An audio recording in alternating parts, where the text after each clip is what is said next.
I am honored to preside over this inaugural meeting of the Wajir High School Alumni Association, which coincides with your enduring journey to the 60th anniversary celebrations in February next year.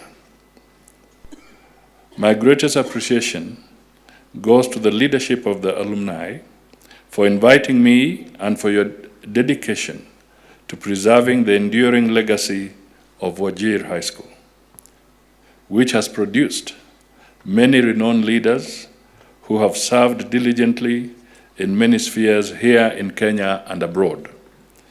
Leshurma has been also a PS, he has been a legislator, and again, a very dedicated public officer in this country. When you see what we have today as the Kenya Airports Authority, it used to be then the Kenya Aerodromes. He was the pioneer, this gentleman here, who worked and set the foundations for what today is the Kenya Airports Authority that handles all our aviation in the Republic, all our facilities. And he also served as a very, very solid permanent secretary. They set the tempo. One sometimes looks back with nostalgia because these were very, very solid principal secretaries. And he's here to namshukuru tena because he's one of us and he also taught in your school.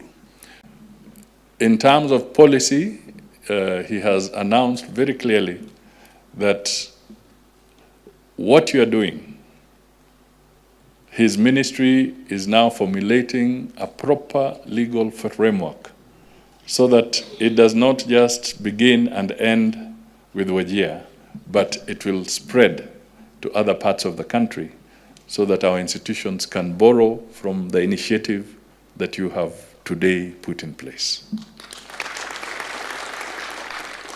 It is important that once we have gone through institutions, we do not just walk away, because institutions will grow when those who have been beneficiaries of those institutions look back and see how they can improve and consolidate those institutions.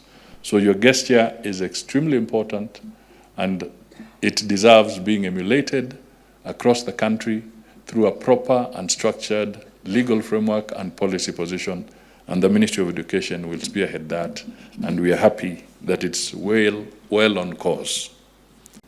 It is particularly encouraging to see former students united for the purpose of enhancing the alumni network and celebrating the achievements of your great school.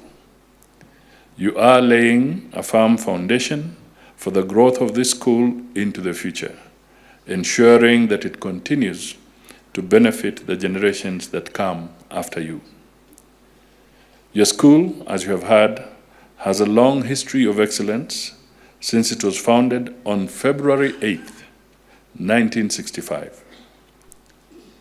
As the first secondary school in the former Northeastern Province, it pioneered education for nomadic communities from Garissa, Isiolo, Mandera, Marsabit, and Wajir. It grew from humble beginnings with a single stream to a national school excelling in academics and inclusivity. Some of the statistics that we see in two areas are dangerous, and I think collectively this can also be something that the alumni can champion. One is the influence of drugs in our young people. It's a very, very serious challenge. And when they have a chance to hear from the alumni and how you help them, you will again be helping them veer away from dangerous practices and focus on what is right for them, for their future, and indeed for the country. So that is one area where I think deliberate initiatives from the alumni can also be very useful in helping our young people all over the country to become citizens of good repute. Again, we need to focus. In the region, for instance, Kenya, I think, has got about 1.3 million people who are living with HIV, and they are dependent on government support, either the antivirals, and because with that you can, but there are other countries where we see a very high percentage. We have countries in Africa where the numbers are as high as 8 million people living with that challenge. So I wanted to focus on Kenya because sometimes you don't want to talk about other countries because people can get very, very offended. But the statistics are there. Statistics are there. So we need to draw the attention of the younger people to their moral behavior, because it can become dangerous and we don't want to lose them. And I bring this up because many countries are relying on the US support under the PEPFAR. Many countries are relying on the PEPFAR agreement, which supports medical drugs and so forth to various countries.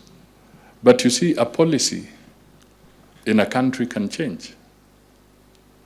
There's a new regime that has come into the United States. Suppose it decides to look at it differently. What happens to our citizens who require medical attention from those? And right now the ratio is that the government of Kenya covers about 40% of the needs, but through partnerships with other countries, the 60% gap is filled. So suppose that 60% gap, suppose the countries that are supporting us also pull back, then we will have an even bigger challenge to make sure that our citizens who deserve medical attention, who deserve medical drugs and so forth, to help them not to suffer the consequences of pain and so forth. What happens to them? But I wanted to bring this because our demography has shown that 70% of the Kenyans, of our people, our population is below 30, is 35 and below, 70%. So we have a duty to talk to our younger people, and we have a duty as alumni to give special attention to some of these areas so that as we talk to them about career development and so forth, let us also talk to them as areas that need special attention, ili taifa letu lisiangamie